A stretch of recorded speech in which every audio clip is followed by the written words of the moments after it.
जाता है फिर भी तुमको ये बात समझ में ना आए तो इसमें रामायण जी का भागवत वेद पुराण शास्त्रों की क्या गति है। तो बात यह है, ये किराए का मकान है। जैसे ही समय पूरा होगा स्त्री पुरुष बच्चे इस किराए के मकान से निकाल कर बाहर कर दिए जाएंगे और ये मकान जला दिया जाएगा। बस आपका खेल खत्म हो गया।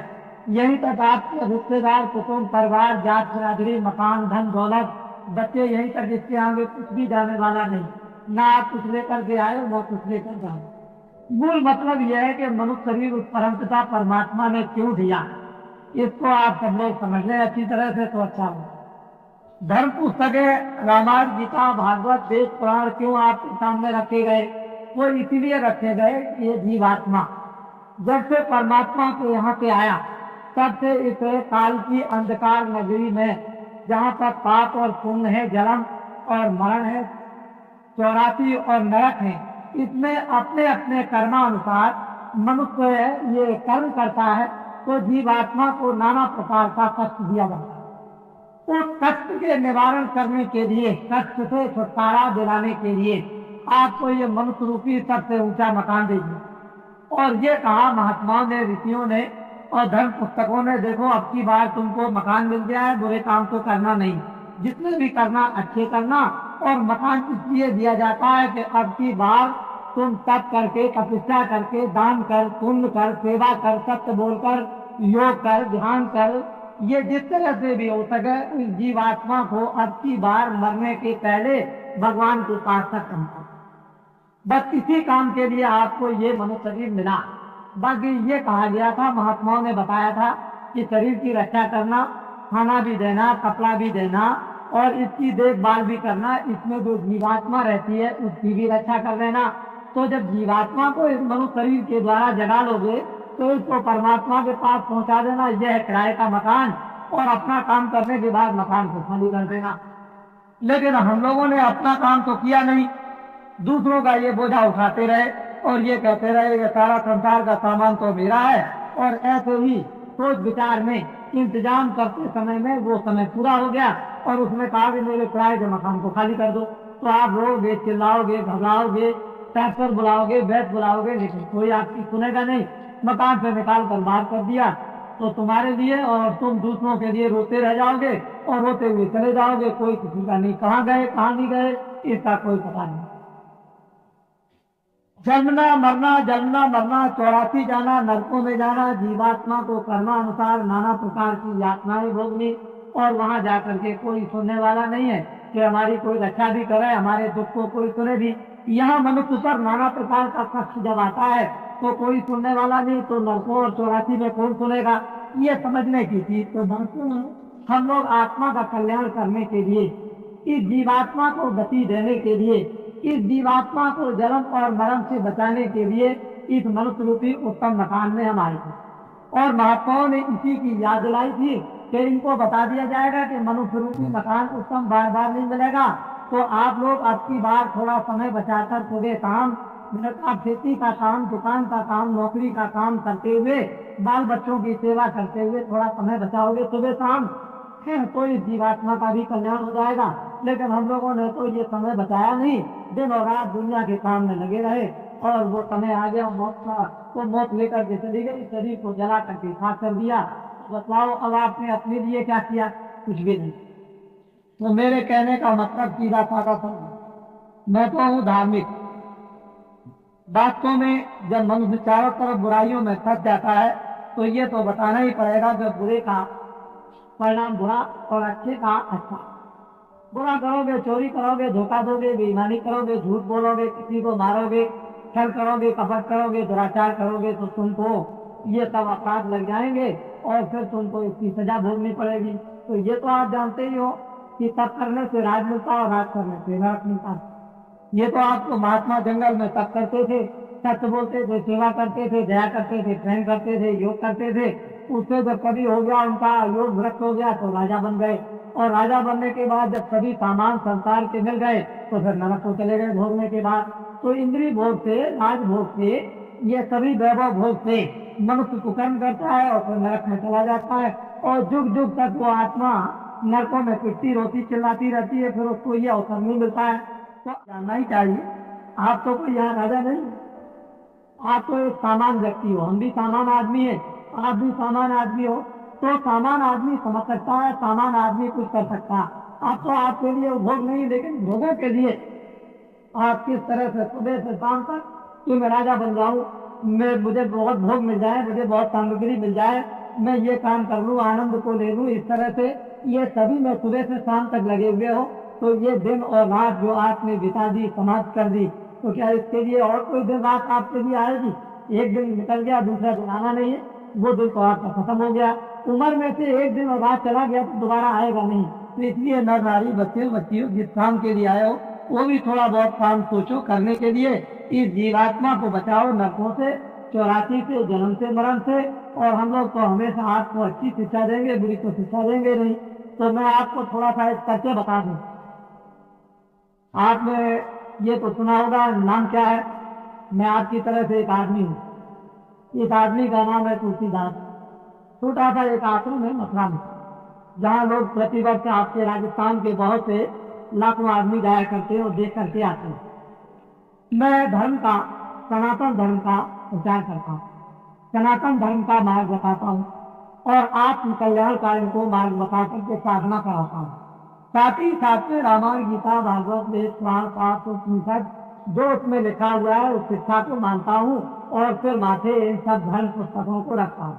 लेकिन एक बात यह है कि जय गुरुदेव नाम का प्रचार करता हूँ और जय गुरुदेव नाम उस परम पिता परमात्मा का सर्वशक्ति मानता हूँ। मैं उसका प्रचार करता हूँ। अगर आपको इससे कोई इतराज है तो मैं धर्म पुस्तकों को सामने रख दूंगा। कहीं उन्होंने कुछ कह दिया, कहीं कुछ कह दिया, कहीं कुछ कह दिया। अरे हनुमान जी तो आपको यही बताते हैं कि जय जय हनुमान गोसाई कृपा करो गुरुदेव की नहीं। गुरु ब्रह्मा गुरु विष्णु गुरुदेवा, धन धन गुरुदेव दया सिंधु पूर्ण धरि नित्य करो तुम सेव अचल भक्त मोह देव प्रभु। तो असल में गुरु से वो जो गुरु सत्ता शक्तिमान है, तो बाबा जी उसी का प्रचार करते हैं, किसी आदमी का प्रचार नहीं। परमात्मा का प्रचार करते हैं, उसके नाम का प्रचार करते हैं। आपको तो कोई इतराज होना न चाहिए। उसी में ब्रह्म आ गया, उसी में राम आ गया, उसी में कृष्ण आ गया, सब कुछ उसी में आ जाता है, कोई चीज छूटती नहीं। जब सूरज सामने निकल आया तो उसी में चंद्रमा भी आ गया, सितारे भी आ गए और दिया भी आ गया। सूरज का प्रकाश तो बहुत बड़ा होता है और सब जगह उजाला कर देता है। तो जब आप सर्वशक्तिमान परमात्मा को मानने ही लगे तो सब उसी में आ जाते हैं। जो चले गए वो भी आ गए, जो आएंगे वो भी उसके अंदर में आ गए। तो राम भी आ गए, देवी भी आ गए, देवता भी आ गए। मतलब उसका ये कि आत्मा का कल्याण होना है। किस तरह से होना है वो तो मार्ग महात्माओं से मिलेगा। उस पर पता के चिंतन करने का, उपासना करने का, ध्यान करने का, आत्म शुद्धि करने का, मन की शुद्धि करने का, चित्त की शुद्धि करने का। जब ये पाप से पर लाद लिए जाते हैं तो कोई न कोई अग्नि प्रकट होती है जो पापों को जला देती है। तो महात्माओं के पास में तो योग रूपी अग्नि रहा करती है जो हमारे अंदर में जला दी जाती है। तो वो पाप हमारे जल जाते हैं, तभी तो जीवात्मा निर्मल और पवित्र होगी और तभी मुक्त होगी। तो बालाजी जय गुरुदेव नाम का प्रचार करते हैं। बालाजी का तो नाम है नहीं जी जय गुरुदेव, बालाजी का तो नाम तुलसीदास है। अब आपको ये बात तो मालूम हो ही गई कि भगवान का नाम जय गुरुदेव है और जिधर भी जाओगे उधर आपको सारे हिंदुस्तान में जय गुरुदेव नाम का आपको प्रचार मिलेगा। अगर भगवान का प्रचार नाम का ना होता तो इतनी जल्दी देश के अंदर में विकास नहीं करता और विकास लोग नहीं करते। तो जय गुरुदेव भगवान के नाम से विकास लोग करते हैं, उनसे उनको फायदा भी होता है, लाभ भी होता है, आत्म शुद्धि भी, आत्म जागरण भी होता है, आत्म शुद्धि भी होती है, मन विवेक और मन में निर्मलता भी आती है, विश्वास भी आता है। लोग उससे बहुत कुछ लौकिक और पारलौकिक लाभ उठाते हैं। सभी लोग तो किसी न किसी चीज को रखा करते हैं। अरे आदमी को अगर कहीं आराम मिल जाए तो पत्थर की चोटी पर रात को भी चला जाएगा और धूप में भी चला जाएगा और बरसात में भी, और लाभ नहीं मिलेगा तो उस चोटी पर चढ़ करके क्या करेगा। तो जब लाभ मिलता है भगवान के चिंतन से, उपासना से, उससे तो फिर लोग जो है उसको याद करते हैं कि किसी तरह से भी हमारा लौकिक शारीरिक फायदा हो, हमारा आत्म फायदा हो, परिवार का फायदा हो, देश का लाभ हो। तो हर तरह से लोग भगवान को याद करना चाहते हैं। और किसी नाम से भी परमात्मा को याद कर लो, कोई भी नाम हो जिससे आपको सुगम और साधारण हो उसी नाम से याद कर लो। लेकिन महात्मा जिस नाम से आपको भगवान को याद करा दे आप उसको कर लीजिए, लाभ उसी का होगा। तो बड़े ध्यान से आप मेरी बात को सुनो। वैसे तो यह है मैं एक धोबी का काम करता हूँ। आपके गांव में कोई धोबी रहता है, जब गंदे कपड़े हो जाते हैं तो आप उसको दे देते हो और कहते हो देखो धोबी इस कपड़े को साफ करके ले आना। धोने वाला गांव का धोबी है। लेकिन बाबा जी भी उसी प्रकार की धुलाई करते हैं कि मन बुद्धि चित्त जीवात्मा अंतःकरण बहुत जुग जुग से मैले हो गए, इतने गंदे हो गए कि बिना धुलाई के ये साफ नहीं हो सकते हैं। तो महात्माओं के पास में औषधि होती है, बूटी होती है, अंजन होता है, उसको लगा देते हैं, उसको दे देते हैं, उससे उसकी मन की बुद्धि की चित्त की जीवात्मा की धुलाई करते हैं। और जब जीवात्मा धुल जाती है, साफ हो जाती है, मन शुद्ध हो जाता है, बुद्धि शुद्ध हो जाती है, तो विवेक आ जाता है, ज्ञान उसको होता है और फिर उसको आत्म साक्षात्कार होगा, तभी तो प्रभु का दर्शन होगा। गंदगी में तो आपको मालूम होना चाहिए कि गंदा शीशा रहेगा तो सामने अपनी तस्वीर भी दिखाई नहीं देगी, अपनी ये शकल भी दिखाई नहीं देती है। शीशे को साफ कर लो तो अपनी शकल आएगी। इसी तरह से अपनी जीवात्मा को, मन को, बुद्धि को और किसी को नहीं साफ करेंगे तो परमात्मा कैसे मिलेगा? उसके लिए कोई धोबी चाहिए। जैसे कि वाल्मीकि के गुरु, उन्होंने धोया तो वाल्मीकि को क्या मिला कि वाल्मीकि को दर्शन हुआ ब्रह्म का, सिर्फ नेत्र ज्ञान चक्षु खुला और ब्रह्म का दर्शन साक्षात्कार उन्होंने किया। मीरा ने साक्षात्कार किया, रैदास ने साक्षात्कार किया, भगवान का तुलसीदास जी ने साक्षात्कार किया। जब मन बुद्धि चित्त और जीवात्मा साफी होगी तो साक्षात्कार कैसे होगा? इसी के लिए हम लोग जंगलों में तीर्थों में जाया करते थे। चलो भाई आज इस तीर्थ में चलेंगे, आज पर्व लगा हुआ, वहाँ महात्माओं का दर्शन होगा और उनका सत्संग सुनने को मिलेगा, बहुत कुछ कोट के महात्मा मिलेंगे।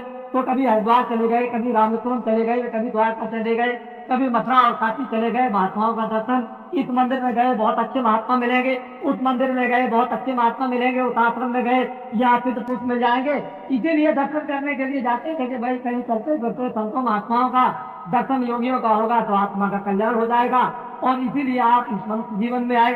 तो इच्छा तो आपके अंदर है दर्शन करने की, इच्छा तो कल्याण की है, इच्छा तो प्रभु को देखने की है, इच्छा मुक्ति की है, इच्छा जन्म मरण से बचने की है, 84 नरकों से छूटने की इच्छा है। लेकिन जीव बेचारा भूख से यहाँ फंस गया, इसको कोई रास्ता दिखाने वाला, धर्म उपदेश, इसको सही बात बताने वाला कोई मिलता नहीं है। इसलिए इसका सारा जीवन और सारा समय इसका यूं ही चला जाता है और वो अपने घर से उसी झंझट खानों में, मोह ममता में, काम में, क्रोध में, अहंकार में इसमें फंसा रहता है। और एक दिन वक्त आया कि उसके सामने मौत आई और लेकर के चली गई, बस हो गया काम खत्म। यहाँ क्या अपना था कुछ नहीं। तो बाबा जी एक सुगम सीधा सरल रास्ता नर नारियों को बताया करते और ये कहा करते हैं, देखो बच्चा चोर घर में रहेगा तो बाप को अच्छा तो कभी लगेगा नहीं। बाप तो यही कहेगा कि बच्चे तुम चोरी करते हो तो हमारा भी नाम डुबा दोगे और तुमको भी तकलीफ होगी और कभी कोई आएगा पकड़ लेगा तो कितनी बड़ी बदनामी होगी। इसी तरह से महात्मा सारी सृष्टि में अपना बच्चा समझते हैं, सबको कहते हैं देखो गलती मत करना, चोरी मत करना, झूठ मत बोलना, धोखा मत देना, किसी को मार मत देना, किसी का कत्ल मत कर देना, ये सब बुराइयां, शराब मत पीना, मांस को मत खाना, तुम अंडे मत खाना, ये सब खान जितने भी हैं खाने के अशुद्ध सामानों को तुम मत, जो बुद्धि खराब हो जाएगी, शुद्ध हो जाएगा, खराब मन चंचल हो जाएगा, काम क्रोध लोभ मोह अहंकार जल जाएगा तो आत्मा का विनाश हो जाएगा। तो महात्मा बाहर की धीरे धीरे शिक्षा देते हैं, जब मजबूत कर लेते हैं तो उसको आत्म शिक्षा देते हैं साधना करने की। फिर जब वो आत्म साधना में लग जाता है तो आत्म सिद्धि हो जाती है, उसको ज्ञान हो जाता है, उसमें शक्ति आ जाती है, उसको आनंद मिलता है, तो उसका लोक और परलोक दोनों बन जाता है। इसी लोक परलोक बनाने के लिए हम लोग इस मनुष्य रूपी मकान में आए थे और रामायण करते थे कि हमारा लोक बनेगा, परलोक भी बन जाएगा। गीता को भी सुनते कि लोक बनेगा, परलोक बनेगा, और जब तब तीरथ करते हैं कि लोक परलोक बन जाए। लेकिन अब आप नहीं जानते हो तो भाई महात्मा क्या करें, महात्मा तो आपको जब नहीं मिलते हैं तो अपना रास्ता बदल गया। अब यह तो गलती है आपकी या महात्माओं की गलती है कि हमको आकर के उनको अपना धर्म उपदेश देना चाहिए, हमको अच्छी अच्छी बातें बताते, बुरी बातों को हमको जो हम उसमें फंसे थे छुड़ा लेते, तो आज अच्छे रास्ते पर तो जीवन हमारा सुखमयी शांतमयी गांव गांव में परिवार परिवार में बन जाता, हम निरोगी हो जाते, कोई बीमारी नहीं होती, कोई लड़ाई झगड़ा नहीं होता, सब एक दूसरे के काम आते, सब में प्रेम होता और सब लोग आपस में मिलजुल करके रहते। तो ये इस तरह के संकट आपके सामने जो द्वंद्व लड़ाई झगड़ों के हो रहे हैं वो नहीं आपके सामने आते। लेकिन आपने ये सोचा कि महात्माओं की क्या जरूरत है, महात्माओं की तो इतनी जरूरत जितनी माता पिता की जरूरत नहीं, महात्माओं की इतनी जरूरत है जितनी राजा की जरूरत नहीं, महात्माओं की तो इतनी जरूरत है कि कपड़े न पहनो तब भी काम चल जाएगा, लेकिन महात्मा मिलना चाहिए क्योंकि इससे तो सभी काम बनेंगे। इधर आपको ये भी बन जाएगा कि कैसे रहना है, कपड़े कैसे पहना है, किस काम के लिए आए हो, क्यों कपड़ा पहना जाता है, क्यों खाना खाया जाता है, मनुष्य रूपी मकान में कौन रहता है, ये सब चीजें आपको महात्माओं के द्वारा मालूम हो जाएंगी। तो अंतिम लक्ष्य तो आपको अपने कल्याण का ही, अपने घर को ही पाना। घर छोड़ दिया, परदेश में आकर के मारे मारे फिरते हो। तो इसलिए नरनारी बच्चे बच्चियों, अब आपको ये तो जान करके दुख होता ही है कि सारा संसार के समय पर नष्ट भ्रष्ट मानव हो गया, और नष्ट भ्रष्ट होने से जब खान पान खराब हो गया तो बुद्धि में अविवेक नहीं रह गया, बुद्धि हो गई मैली, और मैली बुद्धि से अब लोग कुकर्म करने लगे, और कुकर्म करने से बीमारी, लड़ाई झगड़ा, अशांति ये आनी जरूरी है। ये तो समाज घर में ये आ गई। अब अगर आप इस बीमारी से, जो तरह तरह की बीमारी लग गई, तरह तरह का प्लास्टिक लग गया, तरह तरह की जहरीली हवाएं जो आ रही, इससे आप बचना चाहते हो, तो रामायण में बिल्कुल साफ स्पष्ट लिखा हुआ कि जीवन के कष्ट और कलेश से यदि तुम मुक्ति पाना चाहते हो तो भगवान का भजन आपको करना होगा, ईश्वर का भजन आपको करना होगा। और कब की जो महात्मा आपको ईश्वर का भजन बता दें कि ये परमात्मा का भजन है, उसको करने लगे, तो ये सब व्याधि संकट आपका दूर हो जाए, और फिर आपको किस तरह की शांति, आपको किस तरह की आपको शुद्धि आप में आ जाए, कैसे आप अपने यानी आत्मा को, जीवात्मा को आप जगा सकते हो। लेकिन जब तक महात्मा नहीं मिलेंगे तब तक ये सब संकट आपके सामने आए, और आप लोग जो है जब कभी महात्माओं की बात सुनते हैं तो बुराई में लग जाते हैं। आपको क्या मिलेगा बुराई करने से, या बुराई सुनने से आपको क्या मिलेगा? दूसरे की बुराई सुनोगे, दूसरे की बुराई करोगे, और सिर पर अपने पाप लगेंगे। अरे रामायण में, गीता में तो लिखा हुआ बिल्कुल स्पष्ट कि कभी दूसरे की बुराई सुनना ही नहीं, न बुराई को करना। अरे जितनी हो सके किसी की अच्छाई करो, और जो हो सके किसी की भलाई करो, किसी की सेवा कर दो। तो तुम अगर हो सकता है तो सत्य बोलो, क्यों गाली किसी को देते हो? तो मनुष्य जिस काम के लिए आया, और मनुष्य इतना ज्ञानवान, वो काम तो करता नहीं है, अज्ञानी काम करने लगा, और ऊपर से गंदगी को लादते लादते इतने दिन हो गए। इस गंदगी को दूर कौन कर सकता है? अब तो ये आप सोचना समझना चाहिए। बाहर के पानी से आप चाहते हो कि गंदगी दूर हो जाएगी, तो बाहर के पानी से तो गंदगी दूर होगी नहीं। वो तो महात्माओं के पास में निर्मल जल होता है। आपकी सिद्धि का जब निर्मल जल होता है महात्माओं के पास में, और वो जब जल छिड़का जाता है तो आपको शुद्धि करता है, और वो गंदगी को दूर कर देता है, धोकर के साफ करता है। तो ये जीवात्माएं निर्मल पवित्र इस मनुष्य रूपी मकान में होती हैं, तभी ये कृतार्थ हो सकेंगी, नहीं तो बहुत मुश्किल होगा। तो अब तो ये तरह तरह के कष्ट आपके सामने आए। तो मेरे कहने का मतलब यही कि हम तो आपको सुगम सीधा रास्ता बताएंगे ही, क्योंकि हमने यहाँ कोई जात पात का झगड़ा नहीं रखा। इसी तरह का मुसलमान हो, हिंदू हो, छोटा हो, बड़ा हो, ब्राह्मण हो, क्षत्रिय हो, वैश्य हो, अर्जन हो, कोई किसी भी जात का हो, हमको उससे कोई मतलब नहीं। मतलब तो इससे है जो मन होना चाहिए। जब पैदा हुए थे तो नंगे, पैदा हुए थे तो रो रहे थे, पैदा हुए थे न पढ़े थे, न आप कपड़ा कर सकते थे, न किसी को पहचान सकते थे। लेकिन जब धीरे धीरे जब बड़े हुए और बुद्धि जगी, और आपको परिचय ये कराया गया सब कुछ, तो कपड़ा भी पहनने लगे, शर्म भी आने लगा, खाना भी खाने लगे, और उठने भी लगे, और सुनने भी लगे, और बात भी करने लगे, और दूसरे की इज्जत और सेवा भी करने लगे। लेकिन जब जाने का वक्त हुआ तो कपड़ा भी भूल गए, खाना भी भूल गए, उठना भी भूल गए, बोलना भी भूल गए, देखना भी भूल गए। क्यों? कि जब आए थे तो कुछ नहीं लेकर आए, मत तो समझ लेकर आए। जब जाने लगे तो ये सब कपड़े उतार दिए, सारा संसार का ध्यान खत्म हो गया, सब पहचान खत्म हो गई। जब मरने लगता है तो सब पहचान खत्म, ना कुछ लेकर आए ना कुछ लेकर जाओगे, सब कुछ आपको छोड़ करके यही जाना है, इसी जगह खाली आपको जाना। ये भी मनुष्य रूपी कपड़ा उतार दिया जाएगा आपका, और ऐसी अवस्था में भेज दिया जाएगा कि इसके अंदर कौन रहता था, किस तरह से निकल करके चला गया, ये आपको कोई ज्ञान नहीं हो पाएगा। उसी को जानने के लिए ये मनुष्य रूपी कपड़ा आपको मिला है, और इसमें बैठ करके आप अपने आप को जानो, अपने आप को पहचानो। पहचान लोगे महात्माओं की कृपा से, दया से, तो सारा काम और जीवन सफल बन जाएगा, और जिस लिए आए थे वो काम हो गया आपका। नहीं तो ऐसे न मालूम अनेकों और करोड़ों जन्म आपने धारण किए हैं, और फिर भी अभी तक काम कुछ नहीं हो सका। यही रोना रोते रहे जन्म मरण का, नरकों और 84 का। तो रास्ता तो मैं आपको बताऊंगा, इसमें तो दो संदेह नहीं। सीधा बताऊंगा, साधारण बताऊंगा, ऊंचा बताऊंगा। चारपाई पर करो, जमीन में बैठ के करो, रजाई ओढ़ के करो, कंबल ओढ़ के करो, पहले खेती करो, बाद में बच्चों की सेवा करो। जब कोई काम तुम्हारे पास ना हो तो भगवान का भजन 15 मिनट 20 मिनट आधा घंटा लेट करके बैठ करके समझ गए, पैर लटका करके जैसे भी बन जाए वैसे कर लो तो काम तुम्हारा ये बन जाए। चलते तो आगे बड़ी मार पड़ेगी और नरकों की अग्नि में वहां जब जलाए जाओगे तो कोई बचाने वाला नहीं होगा, काटे जाओगे तो कोई बचाने वाला नहीं होगा, सड़ाए जाओगे तो कोई बचाने वाला नहीं होगा, भूख प्यास लगेगी तो कोई देने वाला नहीं मिलेगा। वहां इतनी यातनाएं जंदूत सिपाही देते हैं कि वहां हाहाकार जीवात्माएं करती है, रोते चिल्लाते रहते हैं। और ये रोज घटनाएं देखने को मिलती हैं।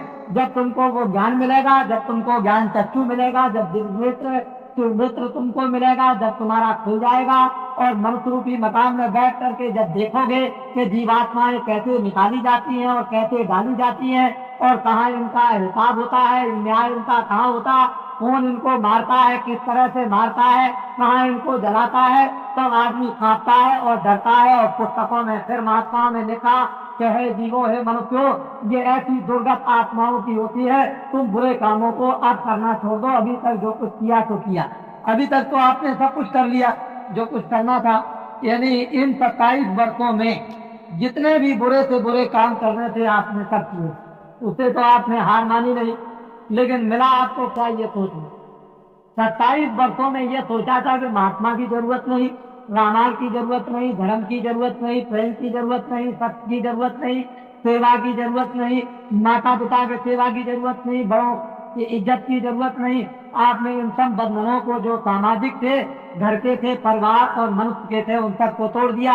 सोचने लगे चलो भाई अब बंधन तोड़ करके बाहर निकल जाएंगे, गीता रामायण का क्या बंधन महात्माओं का और देवताओं का, तो चलो बड़ा आनंद मिल जाएगा। आपने सब कुछ किया और करने के बाद आपको मिला चाहिए, आपको सोचना है। तो मैं आपको एक छोटा सा किस्सा बताता हूँ, वो सुने स्त्री पुरुष सभी। एक महात्मा जी थे, आपके गांव में आए। महात्माओं को लोग क्यों पकड़ते हैं, ये समझने की बात। जब आप सब तरह से थक जाते हो, हार जाते हो, रोते चिल्लाते हो और कोई भी रास्ता आपके दुख दूर होने का नहीं होता है, तो अंत में लोग महात्मा को पकड़ते हैं। महाराज अब तो दया दृष्टि कीजिए, अब कृपा कर दीजिए। तब फिर महात्मा होते हैं दुर्वित, वो दूसरों के दुखों को देख करके फौरन पिघल जाते हैं और कहते हैं भाई इसके ऊपर तो दया होनी चाहिए, इसके दुख दूर हो जाए। तो महात्मा ऐसे ही चले जा रहे थे, रास्ते में जब सभी नारी बड़े दुखी थे तो महात्मा जी को पकड़, महात्मा जी आप कहाँ जा रहे हैं, आप कहाँ जा रहे, आप कहाँ जा रहे, जब हमारी बात तो दुखी सुन लीजिए।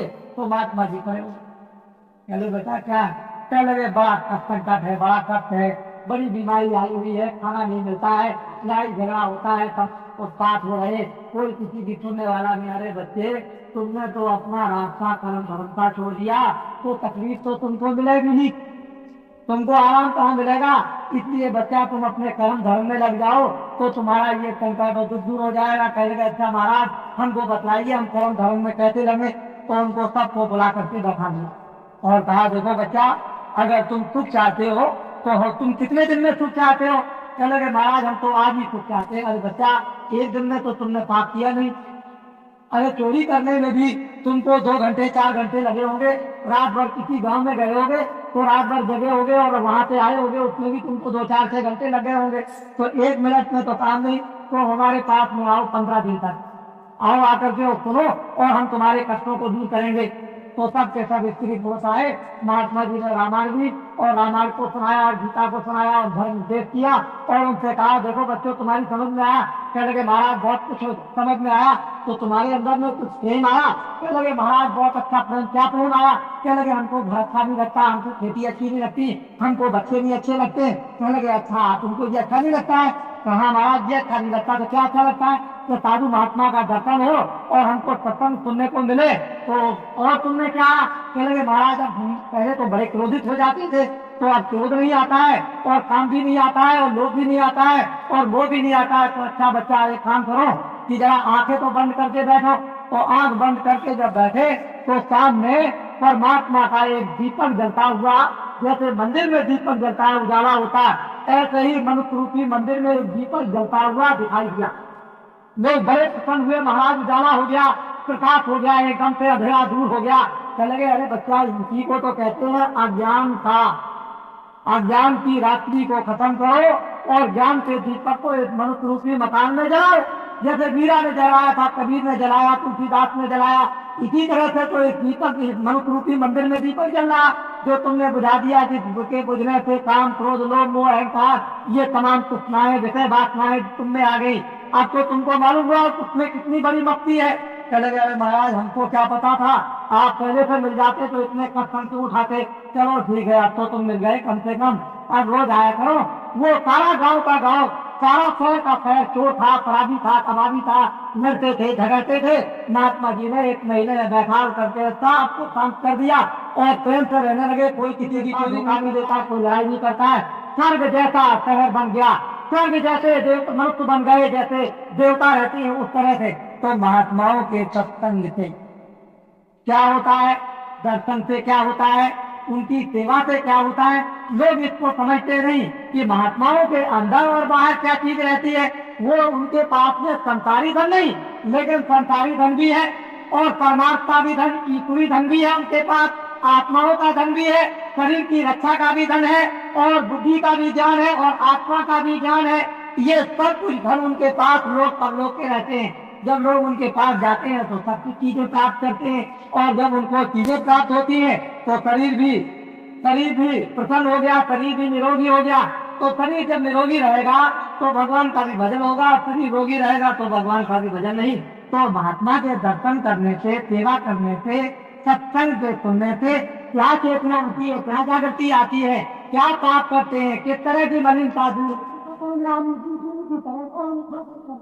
और सबके ऊपर में किस तरह की दया की वर्षा करते हैं, और उनके दुखों को किस तरह से दूर करते हैं, ये तो महात्मा ही जानते हैं। सारी सृष्टि को अपना बच्चा समझते हैं, जितने भी छोटे बड़े मनुष्य हैं उनको सबको अपना बच्चा समझते हैं, और अपने बच्चों को दुखी देख करके उनका हृदय बड़ा दुखी होता है। लेकिन अब माँ बाप घर में हो और बच्चे गलत काम करते हो तो माँ बाप तो रोएंगे ही, लेकिन बच्चा भी गलत काम से रोएगा, वो भी चिल्लाएगा। अंत में जब वो बहुत रोता रोता थक जाएगा तो माता पिता के पास आता है कि हमको आप माफ कर दीजिए, अब हम गलती नहीं करेंगे कभी। तो माता पिता उसको माफ करते हैं। इसी तरह से ऋषि मुनि, महात्मा, राम कृष्ण, कबीर, रैदास, तुलसीदास, मुसलमानों में मोहम्मद, ईसाइयों में ईसा मसीह, ये सब महात्मा जो थे एक तरह से माता पिता की तरह से हमारे ऊपर में रक्षा और सेवा करते थे, और इसीलिए हम उनको मानते हैं कि ये राम थे, ये कृष्ण थे, ये कबीर थे, हमारे स्वामी थे, हमारे देवता थे, हमारे महात्मा थे। इन्होंने हमारी सेवा की, हमारी रक्षा की, हमारे ऊपर में दया की। तो महात्मा हमेशा परोपकार करते हैं, उपकार भी करते हैं और परोपकार भी करते हैं। लौकिक उपकार से शरीर की बीमारियां दूर करते हैं और परोपकार से आत्मा को परमात्मा से मिला देते हैं। तो हम लोगों ने जाना आना छोड़ दिया, मिलना जुलना छोड़ दिया, उनकी बात को सुनना छोड़ दिया। आज जिधर भी जाइए चारों तरफ कोहराम मचा हुआ।